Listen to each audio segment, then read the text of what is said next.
Sorrows agenda നടപ്പാക്കാൻ ശ്രമിക്കുന്ന മാധ്യമപ്പടയും എൻജിഒകളും നരേന്ദ്രമോദിക്ക് പിന്നാലെ തന്നെയാണ്. 5 രാജ്യങ്ങളുടെ ഔദ്യോഗിക സന്ദർശനത്തിന്റെ ഭാഗമായി നോർവേയിലെത്തിയ ഇന്ത്യൻ പ്രധാനമന്ത്രി നരേന്ദ്രമോദിക്ക് വംശീയ അധിക്ഷേപം. അത്തരത്തിൽ കാർട്ടൂൺ പ്രസിദ്ധീകരിച്ച നോർവേയിലെ ഏറ്റവും വലിയ പത്രമായ ആഫ്റ്റൻ പോസ്റ്റൺ വൻ വിവാദത്തിൽ. പ്രധാനമന്ത്രി മോദി ഒരു പാമ്പാട്ടിയായി ചിത്രീകരിക്കുകയും പാമ്പിന് പകരം ഒരു പെട്രോൾ പമ്പിൽ ഇന്ധനം നിറയ്ക്കുന്ന പൈപ്പ് കൈകളിൽ പിടിച്ചിരിക്കുന്നതുമായാണ് കാർട്ടൂണിലുള്ളത്. കൂർമ്മബുദ്ധിക്കാരനും നേരിയ തോതിൽ അലോസരപ്പെടുത്തുന്നവനുമായ മനുഷ്യൻ. ഇതാണ് തലക്കെട്ട്. ഇന്ത്യയുടെ വിദേശ നയത്തെക്കുറിച്ച് മാധ്യമപ്രവർത്തകൻ ഫ്രാങ്ക് റോസാവിക് എഴുതിയ ലേഖനത്തിനൊപ്പമാണ് ഈ വിവാദ ചിത്രം.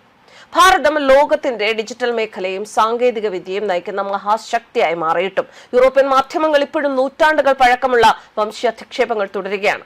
ഇത് അവരുടെ സങ്കുചിത മനസ്സിനെയാണ് കാണിക്കുന്നത് എന്ന് വിലയിരുത്തൽ.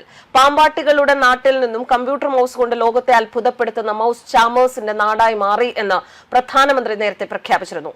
എന്നാൽ ഭാരതത്തിന്റെ ഈ കുതിപ്പ് അങ്ങോട്ട് ഉൾക്കൊള്ളാൻ സാധിക്കാത്തത് തന്നെയാണ് ഇത്തരം മാധ്യമ വിദ്വേഷത്തിന് പിന്നിലെ യഥാർത്ഥ കാരണം. പ്രധാനമന്ത്രിയുടെ സന്ദർശന വേളയിൽ ഭാരത വിരുദ്ധ അജണ്ട നടപ്പാക്കാൻ നോർവേയിലെ ഒരു വിഭാഗം മാധ്യമ പ്രവർത്തകർ നടത്തിയ ആസൂത്രിത ശ്രമങ്ങളുടെ തുടർച്ചയാണ് ഈ കാർട്ടൂൺ വിവാദം. നോർവേ പ്രധാനമന്ത്രി യോനാസ് സ്റ്റോറുമായി ചേർന്ന് നടത്തിയ സംയുക്ത വാർത്താ സമ്മേളനത്തിന് ശേഷം പ്രധാനമന്ത്രി മോദി മടങ്ങുമ്പോൾ ഹെല്ലെലാങ് എന്ന നോർവീജിയൻ മാധ്യമ പ്രവർത്തക അനാവശ്യമായി ബഹളം വെച്ചു. പ്രസ് ഫ്രീഡത്തെക്കുറിച്ച് ചോദ്യങ്ങൾ ഉന്നയിക്കുകയും ചെയ്തിരുന്നു. തുടർന്ന് ഇവർ സോഷ്യൽ മീഡിയയിലൂടെ ഭാരതത്തിന്റെ മാധ്യമ സ്വാതന്ത്ര്യത്തെയും മനുഷ്യാവകാശങ്ങളെയും മോശമായി ചിത്രീകരിക്കാൻ ഒരു ശ്രമം നടത്തി.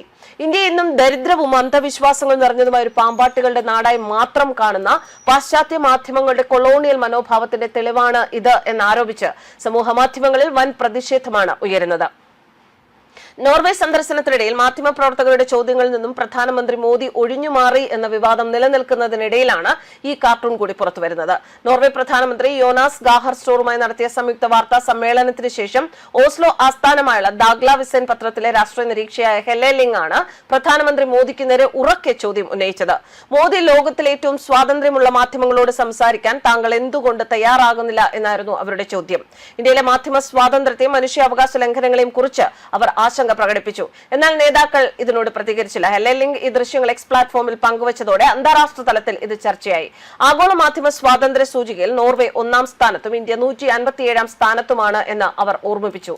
ഇന്ത്യയിൽ നിന്നും കടുത്ത സൈബർ ആക്രമണം നേരിട്ടതിനെ തുടർന്നാണ് താൻ ഒരു വിദേശചാര അല്ല എന്നും കേവലം ഒരു ജേർണലിസ്റ്റ് മാത്രമാണെന്നും അവർക്ക് പിന്നീട് വ്യക്തമാക്കേണ്ടി വന്നത്. പിന്നീട് ഇന്ത്യൻ വിദേശകാര്യ മന്ത്രാലയം ഔദ്യോഗിക പത്രസമ്മേളനം നടത്തി. ഇതേ ചോദ്യങ്ങൾ ഹെല്ലെലിംഗ് വീണ്ടും ആവർത്തിച്ചു. സിബി ജോർജ് കടുത്ത ഭാഷയിലാണ് മറുപടി നൽകിയത്. ചില അറിവില്ലാത്ത എൻജിഒകൾ എഴുതിവിടുന്ന 1-2 റിപ്പോർട്ടുകൾ മാത്രം വായിച്ച് ഇന്ത്യയെ വിലയിരുത്തരുത് എന്ന ശക്തമായ താക്കീതോടുകൂടിയുള്ള മറുപടി അദ്ദേഹം നൽകുകയും ചെയ്തു. എന്തായാലും പ്രധാനമന്ത്രി നരേന്ദ്രമോദിയുടെ പിന്നാലെ അദ്ദേഹം വിദേശ സന്ദർശനങ്ങൾ നടത്തുമ്പോൾ അദ്ദേഹം നടത്തുന്ന നയതന്ത്രത്തിൽ അസൂയപ്പുണ്ട്. അതുപോലെ തന്നെ രാജ്യത്തിലുണ്ടാകുന്ന ആ ഒരു സമൃദ്ധിയും വികസനവും കണ്ട് അസൂയപ്പുണ്ട്. സോറോസിന്റെ മാധ്യമപ്പട തന്നെ സോറോസിന്റെ അജണ്ട അനുവർത്തിക്കുന്ന അല്ലെങ്കിൽ സോറോസ് അജണ്ട നടപ്പിലാക്കാൻ വേണ്ടി ശ്രമിക്കുന്ന മാധ്യമപ്പട മോദിയെ പിന്തുടരുന്നു എന്ന് തന്നെയാണ് ഈ ഒരു സംഭവത്തിൽ നിന്നും വ്യക്തമാകുന്നത്. ന്യൂസ് ഡെസ്ക് കർമ്മ ന്യൂസ്.